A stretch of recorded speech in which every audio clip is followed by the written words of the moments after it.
Welcome to the Leedz Edutainment Podcast, featuring in-depth interviews with people in hip-hop culture, based out of New England. Here we are back. All right. I gotta And hold on the that, phone. I gotta hold the phone in my hand. I'm on my phone right now, so it's you like can't put it on anything? There's nothing you can I rest it don't, I on? don't, I don't have no stand. My stand broke. So you know what I mean? Hey, Ha ha! My we man. doing this. Here we are. And on that note, I'd like to welcome everybody to the Leedz Edutainment Podcast with very special guest producer, beatmaker, Mr. Kev Brown. How are you? Cracking. Good to be here. Salute. You know what I mean? Salute to the lead. You know what I mean? Thank you, brother. Everybody out there checking the show. Word up. Salute. Yeah. For those that don't know, just checking in, whatever, we've been struggling with technical difficulties for half an hour, and Yes. we're here now, so we're happy about that. Word up. Word up. Trying to get my little lighting right. Are you in Maryland right now? Yes, indeed. Landover, Maryland, Palmer Park. Yeah, man. So you're born and raised there, right? Yeah. Well, technically, yeah. I would say, yeah. To make a long story short, yeah. So what's the long story? I mean, well, you know, I guess technically I was born in D.C., but, um, you know, all I remember is Maryland. You know, so. It says that you are an integral part in integral part in the music scene in the DMV. That's what I read on one of your bios. What? Wah, wah. But that's what's up. Talk Yeah, about the you know, DMV. Talk about the DMV music scene. Let's talk about that.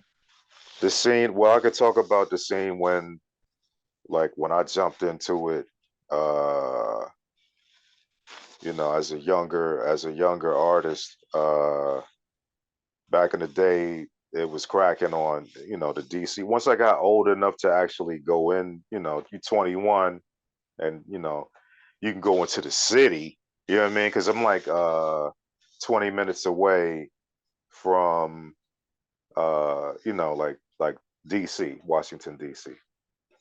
That's why they call it the DMV, because it's like DC, Maryland, Virginia. You can we used to call it the metro area because you could take the metro to like Maryland, DC, and Virginia like all in one day. And there was nothing to it. Everything is like mad close together. So, geez, I'm sorry. I went on a tangent. Just just talk about going music. the DMV. So like yeah, when I was old enough to get out in the city, I kind of jumped in around. I feel like I was late because it was stuff cracking before I got there. You know what I mean? Like it was already a scene. It was mad open mics. It was venues. Um, it was artists down here that was cracking. You know what I mean? Like locally and like internationally too. But back then it wasn't YouTube or, you know, it wasn't social media like it is now. Um, but it was cracking down here either way. And even with the go-go music, and it was a whole scene down here. You know what I mean? DC, of course, it's DC because, you know, that it's the president lives here. So it's like it gotta be something going on down here, you know what I mean? So mad talented artists and cats out here, man. Musicians, you know what I mean? Of all, you know, artists of all levels, you know, graphic artists, painters, and musicians, and you know what I mean? Just all types of incredible artists, you know what I mean? You some of your early success, you ended up working with, let's say, Jazzy Jeff, Marley Marl, Pete Rock, Bahamadia, Biz Markie, and De La Soul. Crazy. Wow, you just listed off crazy yeah, lists. yeah, Wow. that list is actually kind of Wow. crazy. How did you link with those guys? How did that happen? That was Jazzy Jeff. Well, Jazzy Jeff, you know, from Jazzy Jeff, that's where the the Biz Markie De La Soul, you know, came from. Um, but even before that, like even Jazzy Jeff hearing my stuff, every interview I do, you'll hear me shouting out Grap Lover. You know what I mean? Because he gave me, you know, he always just been cool. Like rap, first of all, he always, you know what I mean, great guy. But he was like, yo, it's a long story. I don't want to get into the super long. I don't know how much No, time we no, no, got. no. We got plenty of time. Let's hear this long story about Jazzy Jeff. I think this is very crucial. Okay. So like shout out to Jazzy Jeff too. Big salute. Um I got I'm trying to condense it. I need to like condense my stuff even though it's a long story. Just Well, I let it got flow. word. Well, Grap Lover, shout out to Grap Lover because Grap Oh yeah. gave me the he gave me the address to Hidden Beach Records. It was a label. Jill Scott and stuff was on it. Mike Phillips was on it. He was a jazz musician, played the trumpet, and Grap went to high school with Mike Phillips, and Mike Phillips was looking for new music, you know, so he was working on a new album. So boom, and then but Grap was like, "Yo, I'm not gonna send him no beats, but here go the address. Bow, you can send him some beats." So I put, you know, I made a beat CD, and I put on the CD like, "Yo, Grap told me to send you some joints." Da da da da. You know what I mean? And mailed it off. Didn't really think nothing about it. You know what I mean? And then I guess a couple months went by, and you know, I started getting phone calls, like Mike Mike Phillips was calling me. Shout out to Mike Phillips too, because he like it was crazy at that time. It was like, yo, word, he a jazz musician. I didn't it didn't click in my mind that like a jazz musician wanted like because my beats was like hip hop joints. They was, you know what I mean, like chopped up samples and like just super raw drums and stuff. And I was like, wow, he's trying to play the trumpet over these joints. Wow, that's crazy. And then I guess my beat tape was floating around. You know what I mean? The beat tape was floating around. And somehow Jazzy Jeff heard it. Jill Scott's manager let Jazzy Jeff hear the beat tape. You know what I mean? And that's where the Jazzy Jeff stuff cracked off. And also, shout out to Grap Lover also because uh, the Marley Marl joint, um, you know, we used to go to New York sometimes. Grap would be like, yo, you trying to go to New York? I'd be like, yeah, all right. You know what I mean? I had a car at the time. I had it fresh, you know what I mean, crack on. So um, we would go to New York sometime and hang out with Pete Rock and stuff. And you know what I mean? Shout out to Grap, man. Like even meeting Grap the first time was like, wow, you know what I mean? It's crazy. Um, but yeah, we you know, we played the you know the what ruling means. So on Marley Marl's album, we played it for Pete. We went over Pete's house, played it for Pete, and then later on, like he was like, "Yo, I'm gonna play this on Future Flavors." That's back when Future Flavors was still around. You know what I mean? And he's like, "I'm playing it on the show tonight." I was like, "Wow!" We went to Future Flavors and met Marley Marl, and you know what I mean? It's crazy. Uh, and they played it on the radio. Crazy. And then later on, Marley Marl was like, "Yo, I want to use that joint for my album." So that's where the what ruling means, you know, how that happened with, you know, we did that on a 4 track. You know what I mean? Like the what ruling means joint. Um, crazy. Uh, so it's just like a chain of events that just kind of happened. You know what I mean? And it was BBE projects. That was when the BBE That's what. projects was coming out, and it was Yeah, I was about like, to say that. Yeah. yeah, it was just like, you know what I mean? It just all, it was the Marley Marl BBE joint. It was the Jazzy Jeff BBE joint. When Yeah. when I met Jazzy Jeff, like he was like, yo, he was working on the other producers at the time had left at that time because I guess they kind of blew up and kind of went off on their own because that was Music Soul Child, Jill Scott, all the producers that was because Jeff had a production team called it was A Touch of Jazz. He had a production team. So he was kind of like getting like new recruits, I guess. He was like Professor X and he was getting like new X-Men, you know what I mean, to come in to fill the places of the people that left. And that's where I came into play and with Jeff. And when cats would come through the studio, like Biz Markie and De La Soul, like he would just like they would be in the studio, he would just play them my beats. You know what I mean? And they pick some beats off there. And it's been times when like cats will walk in the studio, I'd be making a beat or playing something I had made already, and he'd be like, "Yo, that's crazy. I want that. Anybody using that, whatever."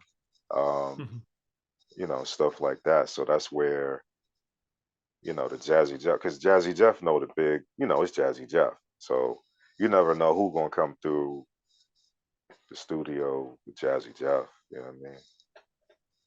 Yes, It's that BBE, that BBE records. I think that was short for barely breaking even. Is that what it was? right. Yeah, I remember that that all that was it. stuff. Yeah, So that's like 2001, 2002, 3-ish era, I'm thinking. yeah. Around that era, yeah. Yeah, and I remember Grap Lover. I think I'm trying to think when the first time I heard you, and I want to say it was probably over with Grap Lover track. I'm thinking. I'm trying to think what came out around that time with you. That got to be the first joint with me rapping, at least with me rapping on it, and, Yeah, and doing the beat really. So that was the first joint. That joint was on a yeah, 4-track, so it was definitely the four one of the track. first joints. Yeah, Yeah, my boys used to use a 4-track. That's how we recorded a bunch of stuff like back in like '98 on a 4-track. yeah. Four track That's the was the classic, yeah, man. That's the tape. the way to do it. Yeah, man. Um, so what comes next? Does your debut album come next, or are you forming Low Budget Crew? I couldn't specify on that. Well, um, okay. Um, I'm trying to think now. Either way, it's fine if we're Well, just it was kind of the Low Budget Crew kind of developed over time. yeah. So the first person I met in Low Budget Crew, technically, I guess, would be uh Cy Young. Yeah, Cy Young. And because at first I was just calling my stuff Low Budget Productions. You know what I mean? Because it was literally, it was low budget back then. It was 4-track and house speakers and just regular just making it work. So Um hold on, I don't mean to stop you. You say it was low budget. Did you at least have an MPC at that time? um let me think. Because I didn't when I met Cy Young, I definitely had a MPC, but that was like 2000. So like uh I had a beat machine before that.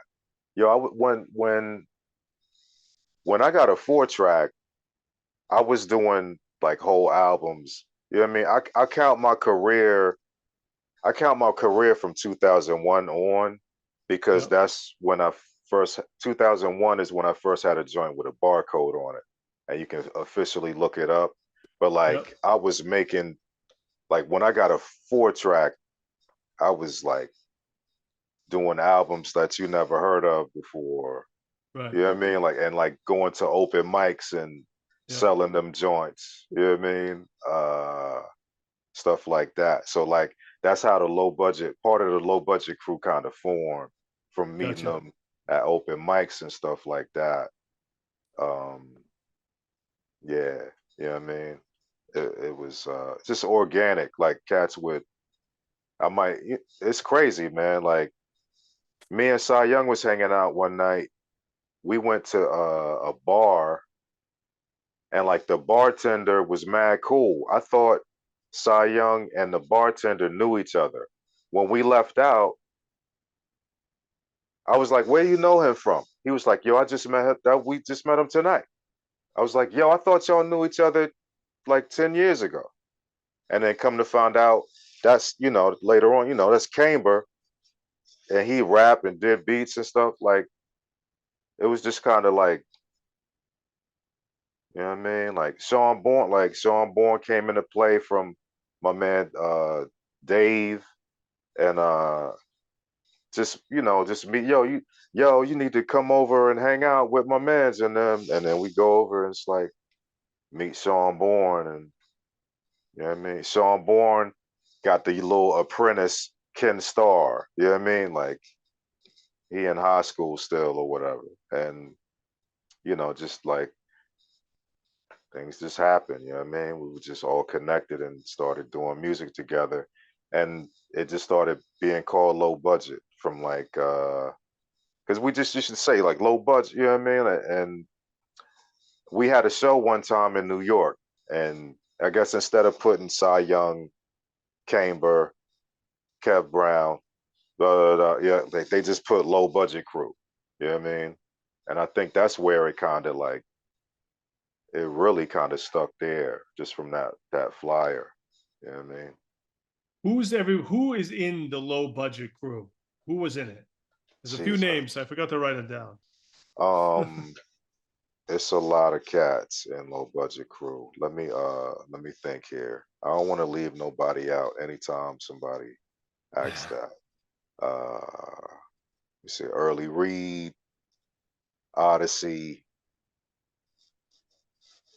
because I got a song where Early Reed, Odyssey, Martial Law, DJ Martial Law, Quartermain, Caliber, um, IQ, um, Sean Bourne, Ken Starr. Uh,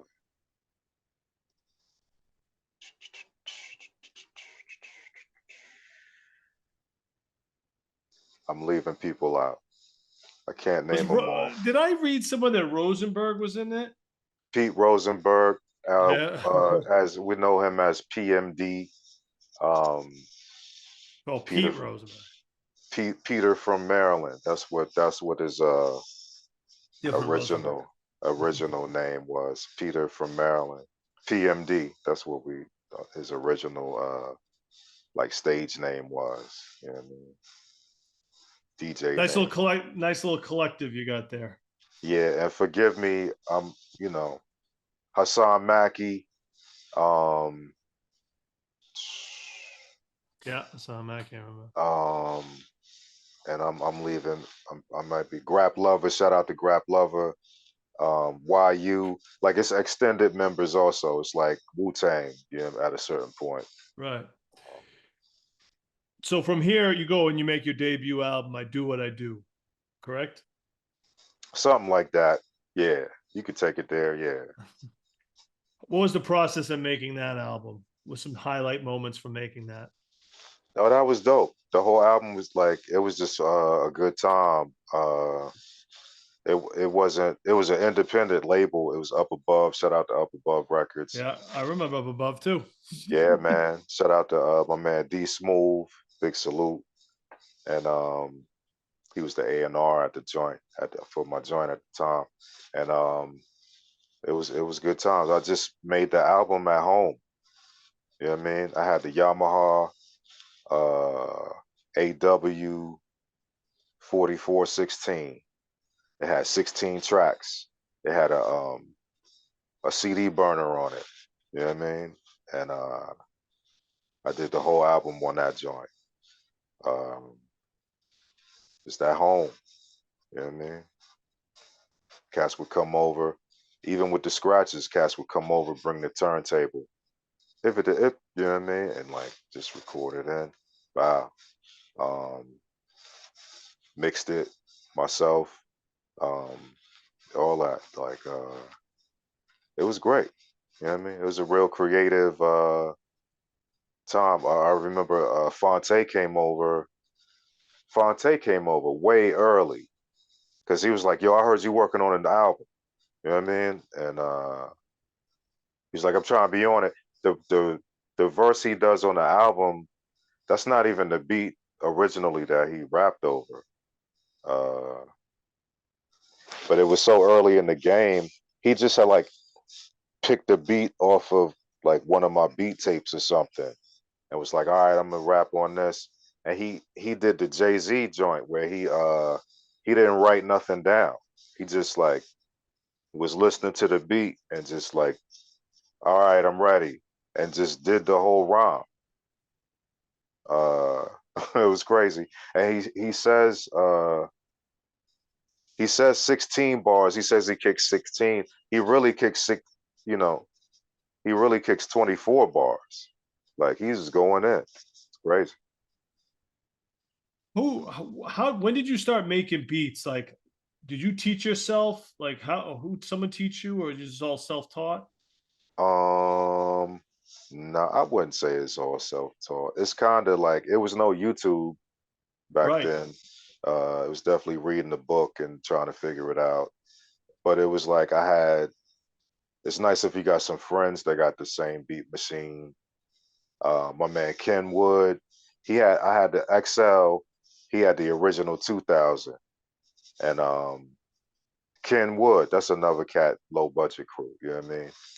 I'm leaving mad people out. Sorry. And Okay. and he was nice DJ with it, but he was nice with the beats too. Like he was super nice. He was the first person I seen with the 2000, the regular MPC, like without the flip up screen. It just had the regular. It looked like a box. It looked like a slice of cake. You know what I mean? Like bow right there. And he was in he. You know that's how I met Peter Rosenberg, as you call him too, like PMD, Peter Rosenberg. Cats at like cats was going to University of Maryland. You know what I mean? And it was a radio station, you know what I mean, up at the University of Maryland. And every Friday it was hip hop every Friday. So that's even where I met Grap Love at. You know what I mean? At the college radio station. Um, and you know, Quartermain and all of them was going to University of Maryland. I was a little older. I wasn't even I used to work at University of Maryland. You know what I mean? Like and I went to a MC battle and like was passing out tapes and one of the DJs from University of Maryland was up there, like, and like it was DJ Most Dangerous. Shout out DJ Most Dangerous, and he was like, "Yo, it's a radio station right up at University." I was like, "What? I work up there. I didn't even know." You know what I mean? Radio station. What? Every Friday they play hip hop all day. Crazy. And I would just go. I went up there and met mad people. That some of them I still even know to this day. It's crazy. Crazy times, man. Good That was times. back. Yeah, man. It was good times, man. So, for those that don't know what you sound like, describe your sound as a producer. Um, I guess you would say soulful, I guess. Uh, hip hop, you know what I mean? Like hip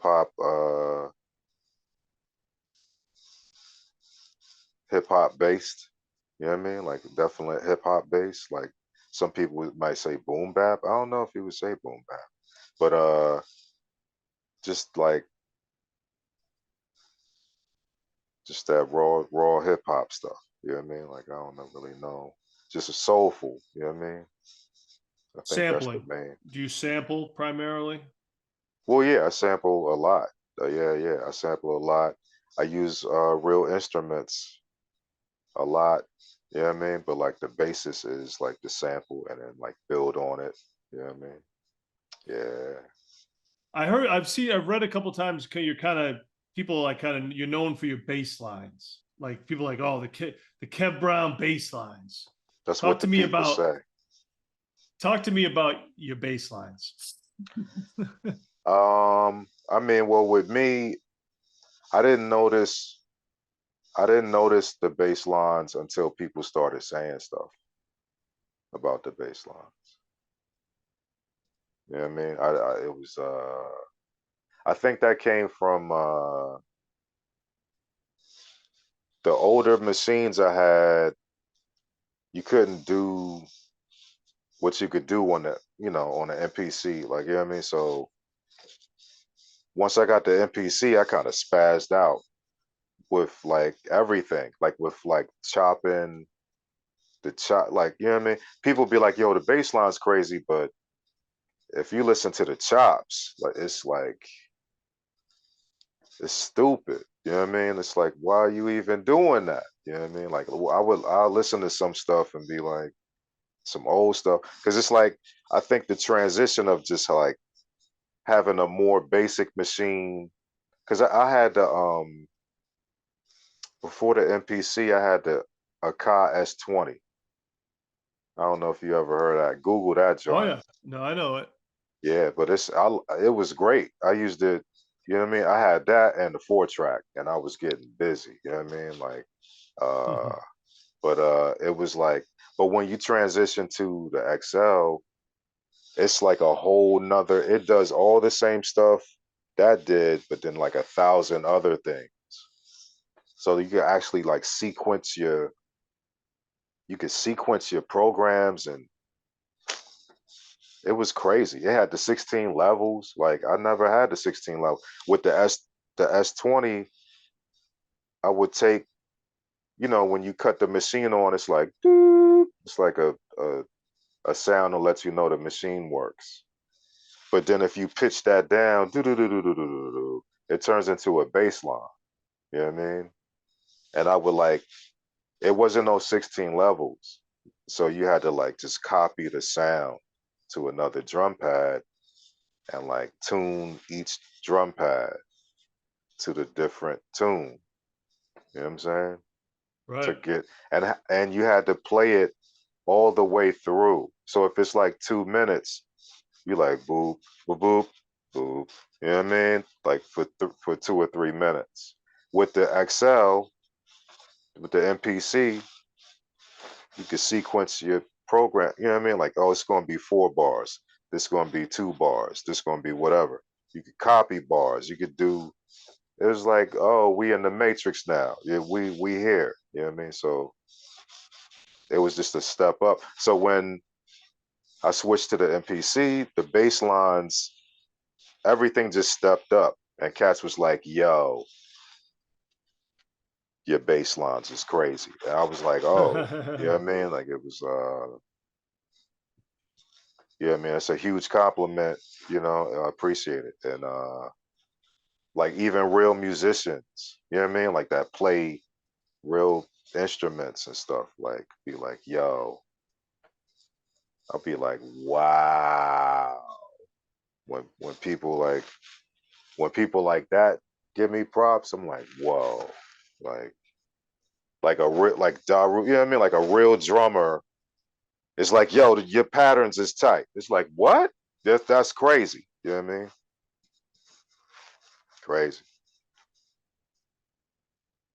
Your sound has a really good warmth to it. When I hear your Mm. beats, they're warmer than other people's beats. And the Wow, thanks, bass, man. the drums, and I'm a big fan of warmth in production. Is It's that important. something that you're purposely trying to do? Are you mixing it still, or are you having other people mix your stuff? Most of the time, like 99% of the time, I'm mixing my own stuff. Yeah. Yeah. Um, So yeah. so are you mixing in digital or analog? Um, I guess you could say it's all digital now. Even the MPC Right. is You Yeah. know, it's I got the MPC live now, so Yeah. you know, I mean, I don't know what. I guess it's analog. I don't have a reel to reel or nothing over No, it's here. no, you know, well, I'm just saying it almost has Uh, like it almost has like an analog feel in my way, in my opinion, to the I production. I think that's just the way, like that's the mentality of the way we make beats. Like it's a certain era of cats that just like we came from the era of EQing it before you sample it in, and you know what I mean. Even when I turned in my album to get mastered, they back then it was dope because the mastering they were still analog. Whatever you recorded on, they were still analog. So I was like, can you make it? You know what I mean? They ask you references. Like, yo, what do you want this album to sound similar to? I think it was Frankfurt and Wayne. That's the name of the company that mastered the I Do What I Do joint. It sounds immaculate. Um, Like that. but they ask you references. So I was like, yo, Pete Rock and CL Smooth, the Mecca and the Soul Brother. Yeah, I Classic. mean, I was just giving them like references, and they was like, okay.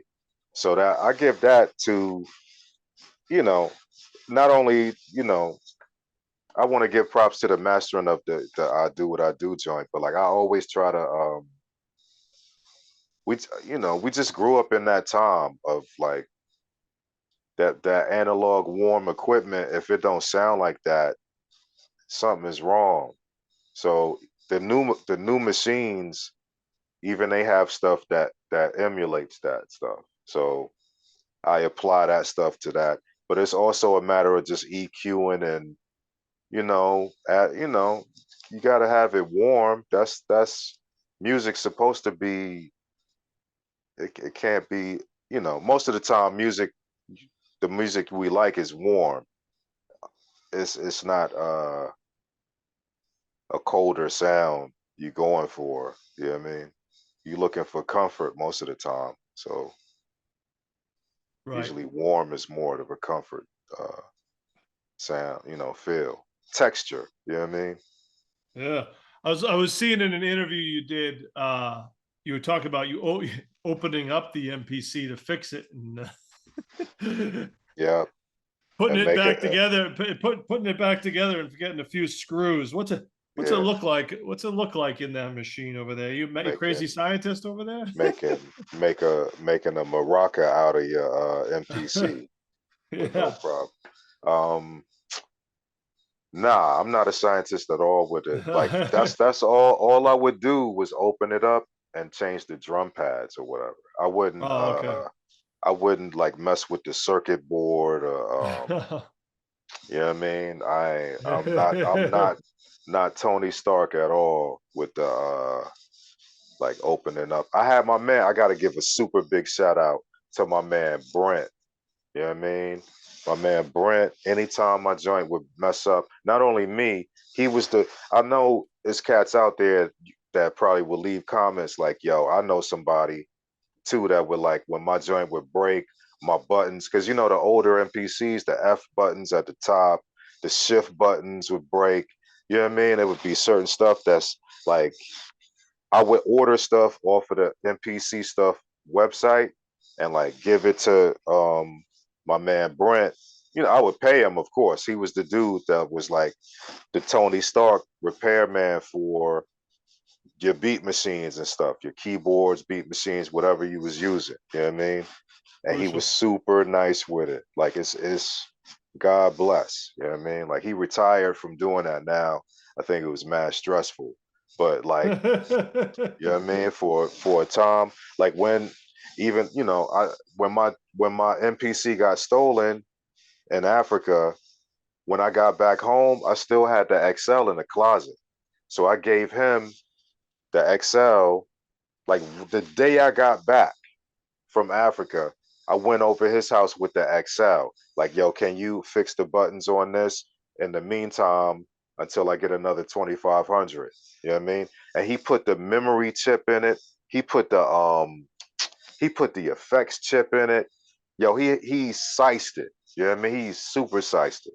And I was making I was good. You know what I mean? I was making beats on that until I got another 2,500. You know what I mean? Crazy, man. Nice. Shout out to all the people that know how to really open the machine up. And because I was the drum pad dude, I was like, yo, I'm gonna get the fat pads, and I would open it up, put the fat pads on, and close it back up. But anything other super technical than that, yo, what's up, Brent? Yo, you know what I mean? Like, Fair word, enough. You talk about getting your MPC stolen in Africa. I also saw that you went and did some shows in Brazil. fire. You know, it's crazy. The Brazil, I'm a marketer, music marketer as well. And I noticed that we get a lot of love in Brazil. And at first I was like, oh, this is like spam and bots and stuff like that. Mm, mm, Because I was like, because it's like I'm like this is just because sometimes you see that with other countries, like you'll just get botted and stuff. But right. then when I did more research and I was looking at the engagement, it was real people from Brazil that were like, "Oh my god, I love this underground hip hop," and it was real. Yeah, yeah, Talk to me about your experience. yeah. Overseas, it seemed like it's a bigger appreciation. You know, you'll hear all artists, even not just hip hop, but all artists probably will tell you that. Like when you go, I hear Europe, but I don't. Brazil seems to be coming up more often these days. Like I saw Post Malone talking about. He's like, a tour in Brazil. It was crazy. And then I read your thing. I was like, oh wow, yeah, City of God. yeah, yeah. It was an eye opener, definitely an eye opener. Yo, Brazil is dope. It's mad black people in Brazil. It's crazy. You know what I mean? Like it was, I could, you know, both of us could be Brazilian. That's the crazy thing about it. Like if you know, you could walk down the street, cats would think you was Brazilian until you start talking. You know what I mean? Oh, that's for sure. Yeah, and that's the only thing that throw you off. You know what I mean? But Yeah. it was dope, man. The reception was dope. The audience, the like you saying, like it's just like what? It's like, oh, okay. You know what I mean? It's you step on stage, feel like Michael Jackson. You know what I mean? Yeah. It's like wow. It's some real, you know, Clark Kent Superman. You know what I mean? Like you get back home mad regular again. You know what I mean? Yeah. Yeah. It's wild, man. It's crazy, man. That's dope. We are back. I know I had Mhm. technical difficulty. Yeah. Technology, Jack. It's not a Uh, game. I forget what I was even talking about. Me, me Oh, too. Twitch. Okay, here we go. Oh, Twitch. Um, There you go. so talk to me about Twitch and the benefits of an artist of using it because I've seen it come up a bunch. It was originally started as like I know video gamers kind of put that stuff on the map a little bit, Right, right. but people have been using it to make a little bit of money and showcasing what they do. Talk to me about your experience with it. Yeah. Well, at first, like House Shoes hit me up and was like, "Yo, I'm on Twitch." This guys used to go live on IG. Um, so I downloaded the app and I would just watch House Shoes go live and be like, "Oh, that's tight." But then I didn't realize he was making money. You know what I mean? Like I didn't that didn't click. You know what I mean in my brain. And I was like, "Yo, okay, maybe I need to get on there, try it out." So, you know, I started going on there with my phone. Like I was going on live on Instagram with my phone. So it was mad easy. Plug your phone in, bow. Um, and then but with Twitch, it was another level. It was like I would watch people's channels and they would have the graphics, they would have the you know what I mean, a little ticker tape come up, stuff would happen. It would be like, you know what I mean, a little camera angles changing and stuff. and you know, I had to like jump into it and figure some of that stuff out. Some of that stuff is real complicated. Like we talking about technology, man. Technology crazy, man. But I jumped into it and it's going good. I'm not even mad at it at all. It's plus I can showcase my music. I don't play anybody else's music really. I just play all my catalog. You know what I mean? So it's just a place to showcase my stuff to people that probably never heard it before, you know. And You then know, for the talk about not playing just your stuff. I also read somewhere that you don't really pay attention really much to what's going on in hip hop in general. yeah, I'm bad with when cats be like, who you like new that's out? I'd be like, man, uh not really you know what I mean? I'm not really up on nobody for real. Like even underground or, mainstream. Uh yeah, I don't listen to a lot of like my Pandora is I just like like I was telling my friends like yo I just been listening to movie soundtracks. That's all I've been listening to for like the past couple months. Like movie soundtracks and James Brown.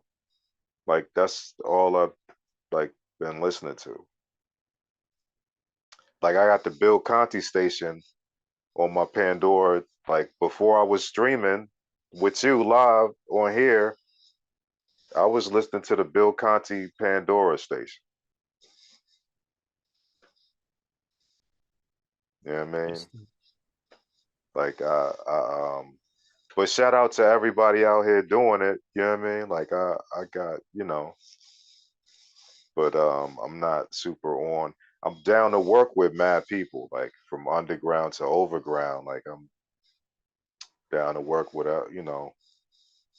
if Lil Wayne hit me up, yo, oh, you want some Kev Brown joints? I got you. Let me send you some joints. Like, you know what I mean? I'm down for it. But I don't listen to everybody on a regular basis. Some people say that's a bad thing, but I don't know. For a musician, uh, you don't want to be influenced by too many people and listening to everything. So I listen to the classic stuff. You know what I mean? Like I listen to like stuff that came out before I was born and stuff. You know what I mean? And things like things I grew up on as a kid. Uh, like because you listen to it as a kid, it don't hit the same. It hit different when you get older. You know what I mean? Like especially as a musician producer, you listen to stuff different. You know, you start to analyze it like, yo, why did I like this?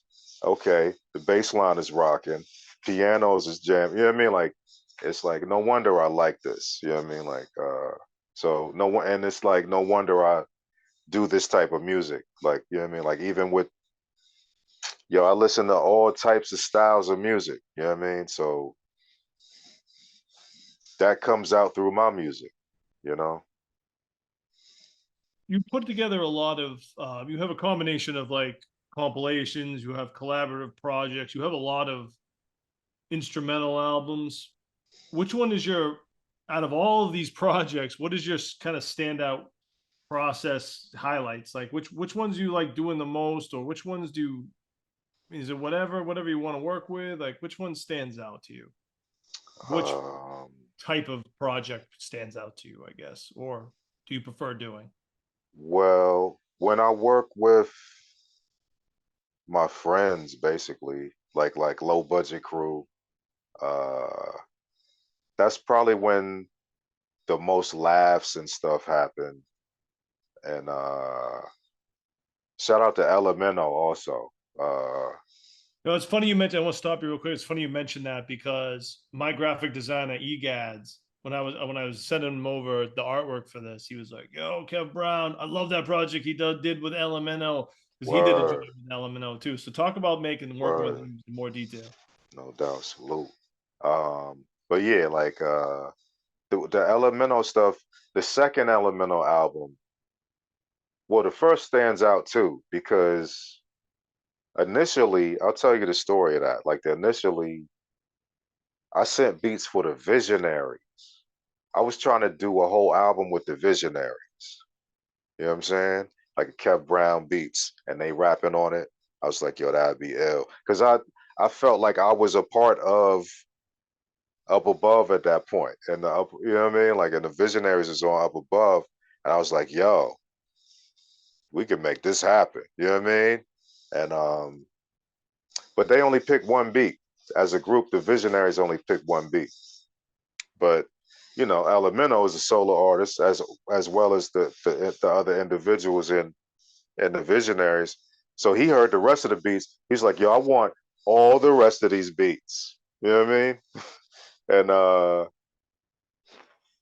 like this was when we just sent the stuff back and forth.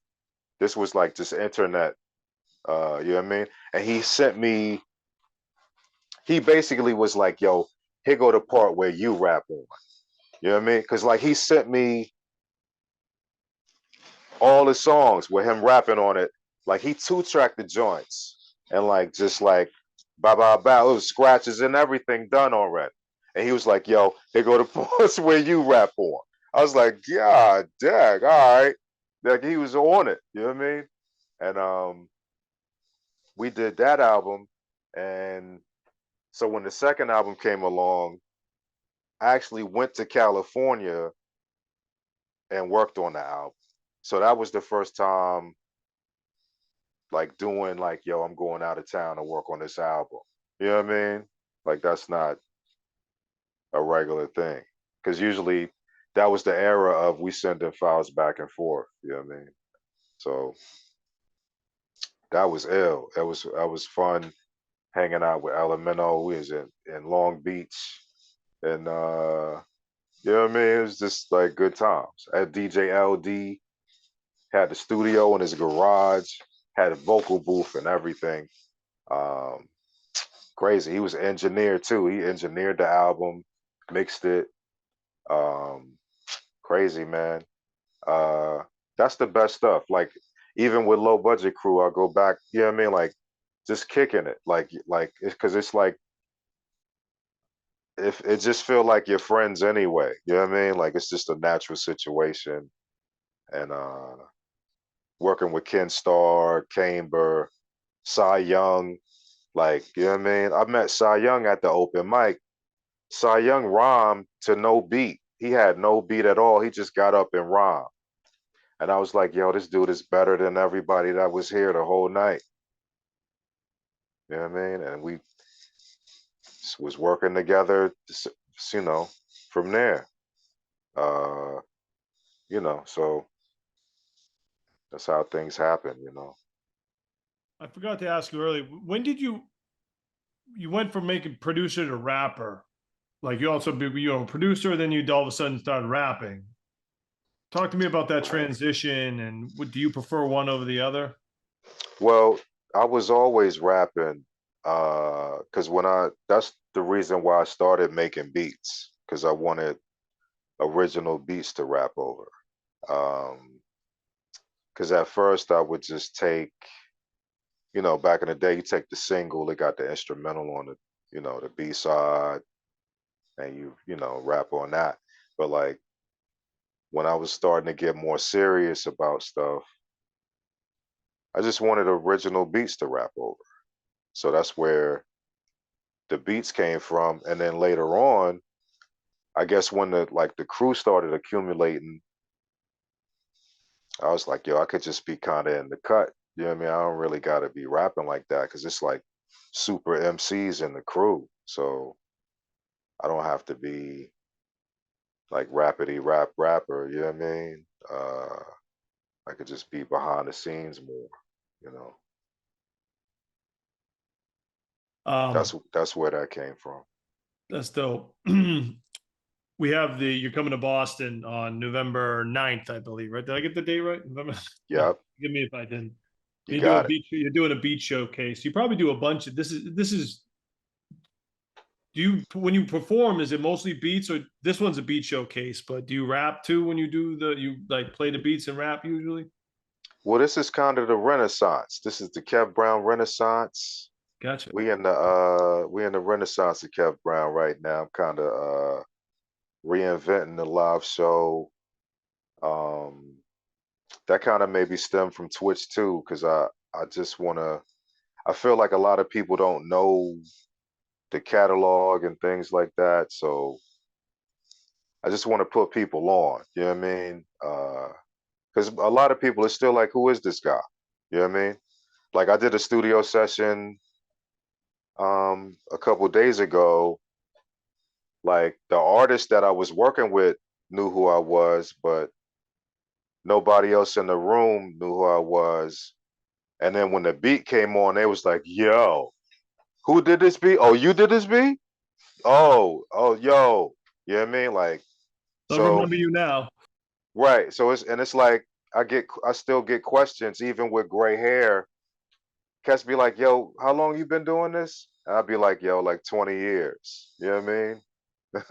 um, with a smile or whatever, but it's still like, you know, obviously, I still got more work to do. Cause you know what I mean? Cats don't really know. There's cats even from Maryland that don't even know about my stuff or whatever. So that it's always a plus to like play my stuff. I get to go out of town and play my stuff.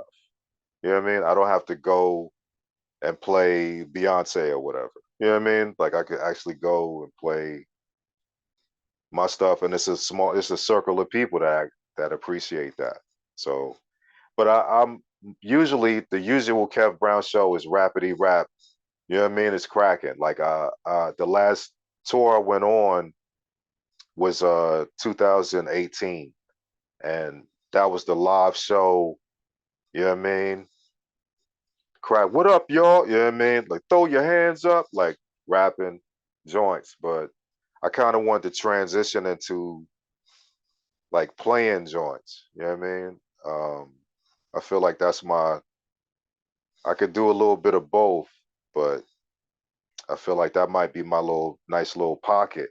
You know what I mean? I ain't gotta stress myself out every night um, doing the monkey dance out here. You know what I mean? I could just play my stuff instead of, you know what I mean?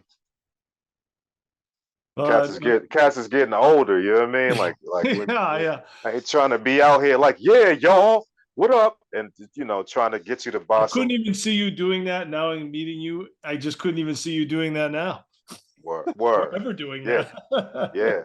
Well, I could rock the show. Don't get it No, confused. The I know you show can could rock the get show. rocked. I just can't see you going like this. Word. Yeah, yeah. It's real. So like I always wanted to I always used to be like, y'all, I just want people to hear my stuff. You know what I mean? Like, So we all want. just want to be heard. And We what better all way if I can jump into a lane where it's people that pay me to come out to play my stuff, I'm like, God bless. You know what I mean? Give thanks. You know what I mean? Like, that's dope. We're about ready to wrap up here, Kev. But anything else you want to plug or talk about before we say bon voyage?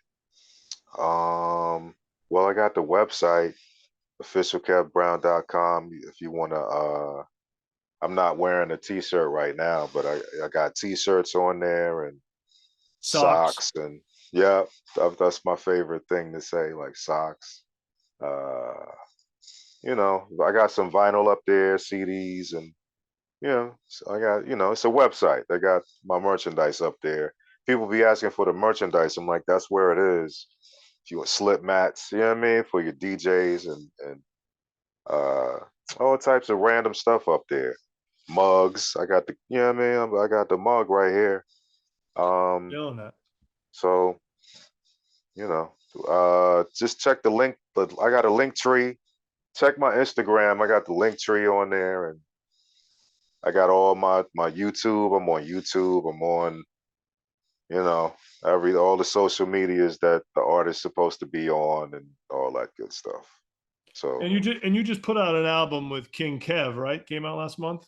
Dre King, salute to Dre King. King Kev is King available Kev's the name of the now. album. I'm sorry. King Kev Yeah, is the no name. doubt. Word up. That's the name of That, the album. Salute to Dre King, and Dre King got the sample packs out, progressions. Like I always say, like when the last time you heard somebody drop in a Herbie Hancock sample kit? You know what I mean? Like that's you know what I mean? That's dope. crazy right there. Like he's classically trained.